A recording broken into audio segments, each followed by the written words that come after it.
There's a set of wheels over here that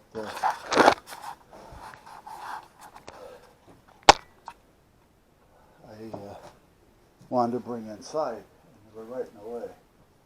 So I just destroyed everything by trying to push them out of the way, including this bracket. But let me get this out of the way, and it should go right back up there for me. Well, maybe not. There.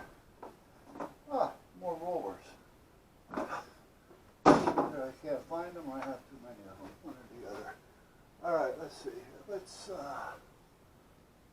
like this and this. Turn this on, and I think this plugs in here. Okay. And it does. Now, let me hook up the gizmo here. Is it on?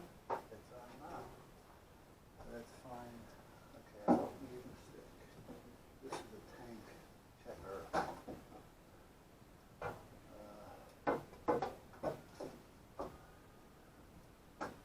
Use that for sticking the tank.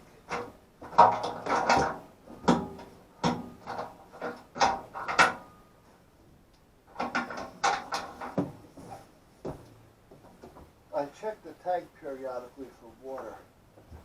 This is the paste. You rub some of this paste, where are you? Oh.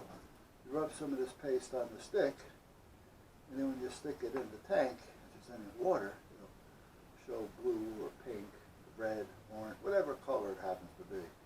So you'll see that there's water or not, and how much there is by how many inches you have on the stick. Now, if you don't know what your inches are equal, you know, the size of the tank and the bottom, well then it makes it a little tough. But you see you got 2 or 3 inches of water on the bottom. More than likely you're going to have water in your fuel because it's going to pick it up off the bottom. And if you got it more than that off the bottom, you're wasting a lot. That's like some people will say they don't want to run high test because not a lot of people use it and it sits in the tank for a long time and can pick up water. Well, it can. But they usually stick the tanks. Every time they come out to fill them, they'll stick them. And even if they're only going to fill one tank, the other tank is going to get capped off as a rule. It depends sometimes on the owner of the station. If it's a company station, they're going to tap them off. If it's an owner, he may say, nah, he doesn't want to spend the money for it. You know, so he says, nah, I still got some. You know. All right, so now let's turn this on and see what we come up with here. Here we come. I'm going to back it up a minute and go forward again. And then I'll do it one more time. I want to kind of mix it up down there.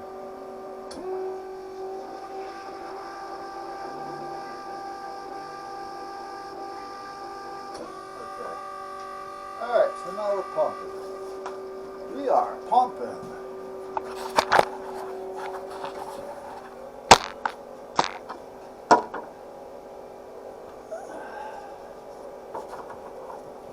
Let's see. Now I'm going to turn the key on. Now this is something you do not do when you're getting fuel on your boat. Do not turn the key on to check your fuel.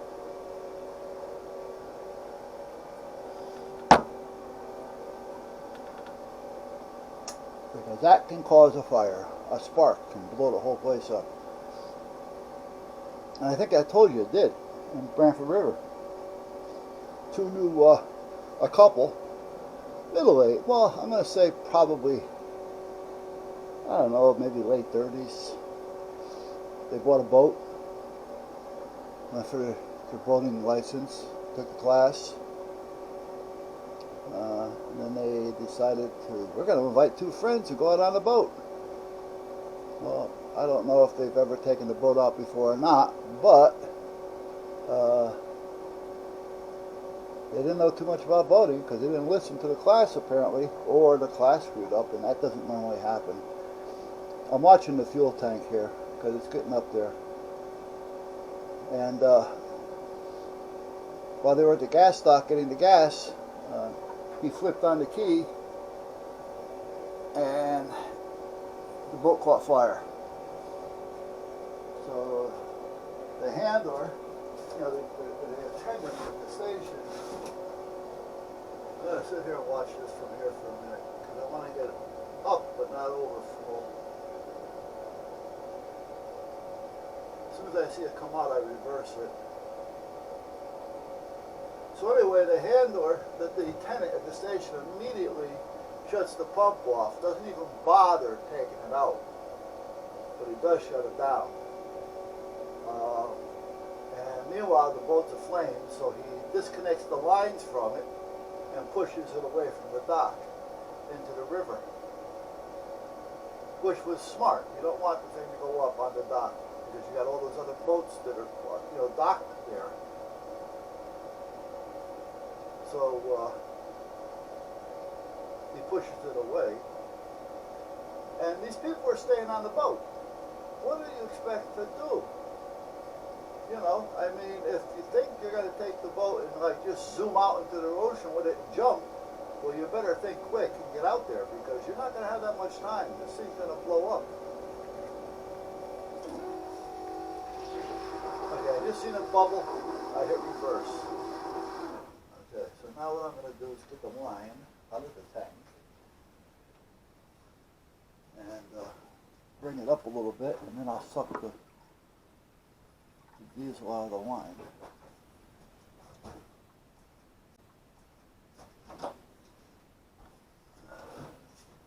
Reverse.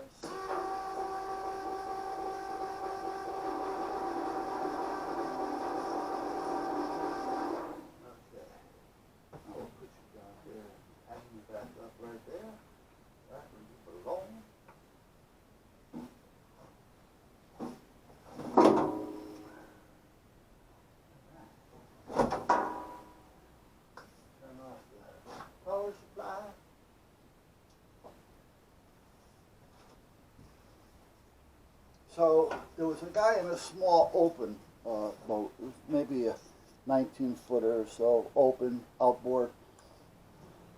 He scooms up to the front of this thing, knowing that the tanks were either in the back or on the side in the back, but they were in the back nevertheless. So he throws his anchor, he had 2 anchors, everybody should have 2 anchors. He throws his anchor over the bow rail, and he starts to pull it out, and he does. He pulls it out, and he pulls it down to the other side of Branford River Marina. Not Branford River, Branford Yacht Club, because there is a Branford River Marina. But he takes it out just past Branford Yacht Club, and if you look on your starboard side, there's like a little bit of a opening there.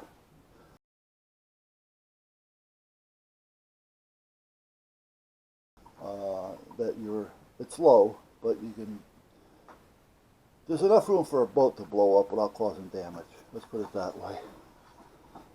And he takes it out there, and he takes his other anchor and throws it on and lets it go and lets it anchor so it doesn't drift anywhere.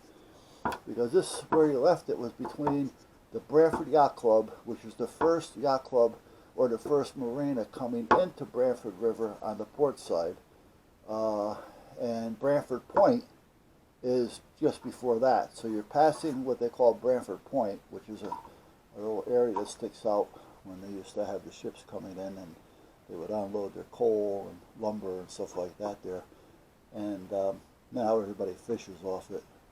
But, and then there's that little open I was telling you about with the lower tide water, lower tide water. Yeah, we're talking in circles today. And then you have the Branford Yacht Club, and then you have Pier 66, which is now a brewer's yard. Well, they sold out. I don't know who they are now. But anyway, and that's where this all started happening. So, and the gas stocks are usually at the end of, the dock. So you have all these boats that are tied up, you know, and slipped into these docks. So that Pier 66 at the time on the gas dock probably had close to 50, 60 boats on it. You know, and if they start to go, the ones on, I think that was D dock. So the A dock, no, B dock, maybe. C dock could have gone for sure. D dock and E dock, so meaning either side. If the boats really started going, the other boats would start to melt, and you'd have a problem. So the guy that first, the tenant that pushed it off the dock did right, and the guy that pulled it out of there, he really took his chances, but he got it out of there.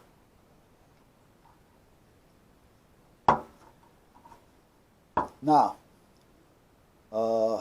they finally decided to jump off the boat, by the way, after they got blown halfway off.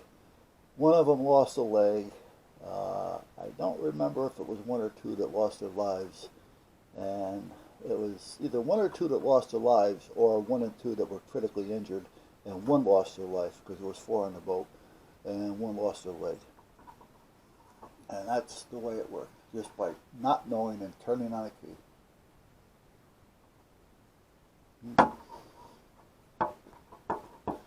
There's just so much safety things that you have to think about when you're out there. You know, anchor. 2 anchors. You should have 2 anchors. You may have to use them sometime.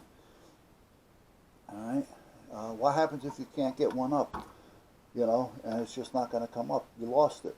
Well, you can tie a fender to it, you know, or a life ring or something to it, and label it that you have an anchor there, that you're going to be coming back, and you know, and who you are or what boat you have, because if somebody's a good Samaritan, they may have enough power to pull it out, and then they may just leave it on the dock in front of your boat.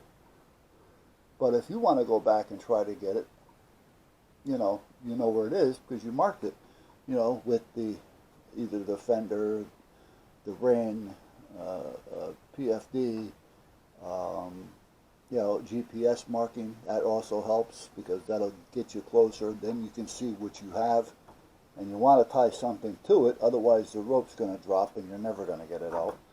So, but you know, 2 anchors is the way to go.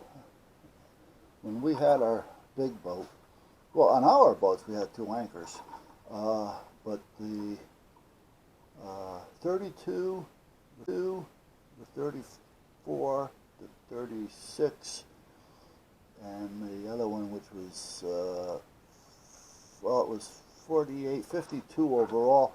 Anyway, they all had the windlass on them, so it was easy. So on the bigger boat, I had 300 feet of chain and 125 feet of line on the windlass.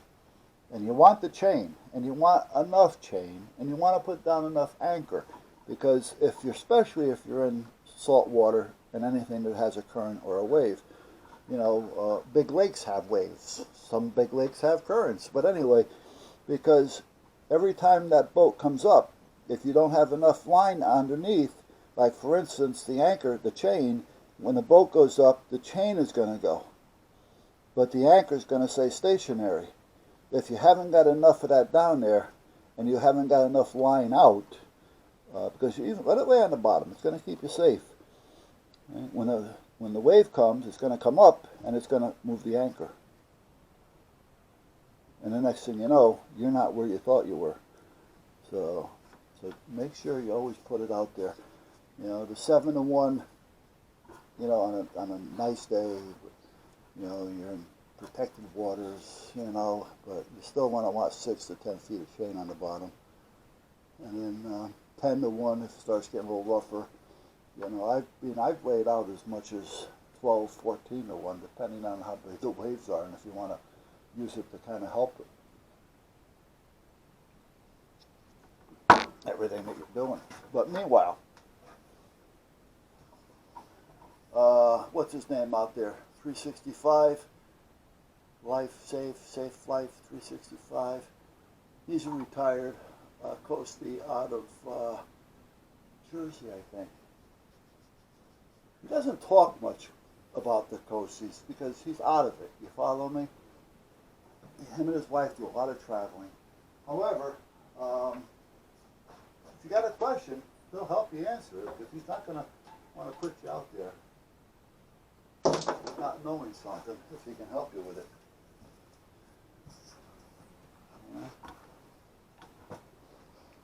Now, if you're not sure, you know what? Get a hold of a Coast Guard auxiliary, a flotilla. There's always one in the area. And ask them when they're going to have their next class and sit in on it, even though you already got it. Doesn't hurt. You may pick something else up. Okay, so now we got fuel.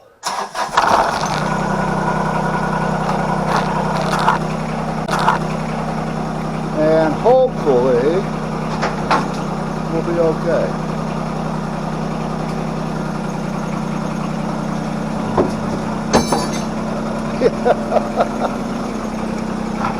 The shack may not be any good, but the tractor's running.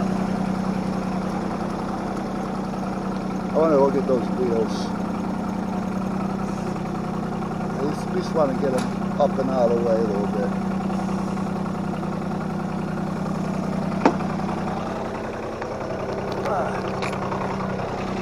Hold on, guys. Let's go see. Yeah, this is what I was talking about.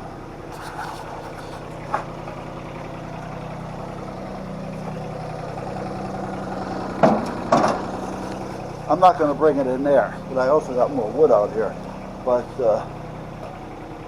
what I want to make sure is there's some 24-volt motors. There's 4 of them there.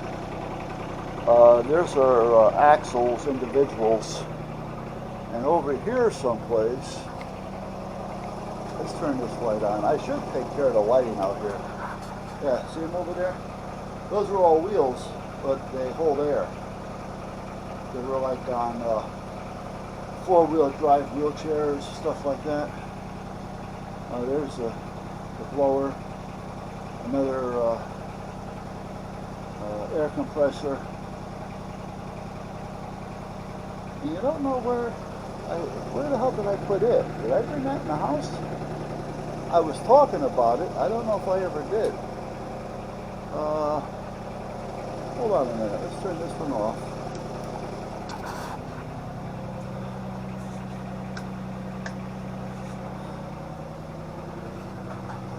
Oh, here it is. Yeah, I want to bring this in the house. Not in the house, in the shop. Because this has a motor on it with an alternator. I use this sometimes for charging batteries and jump starting. Yeah, so I want to do something with that. I don't know about the compressor or not.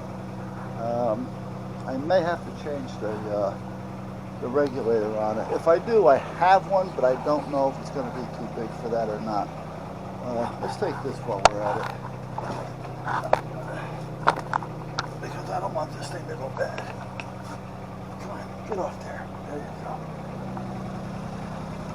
I mean, it's got a small engine, which means it's got a small carburetor, which means it'll clog up real bad, real fast.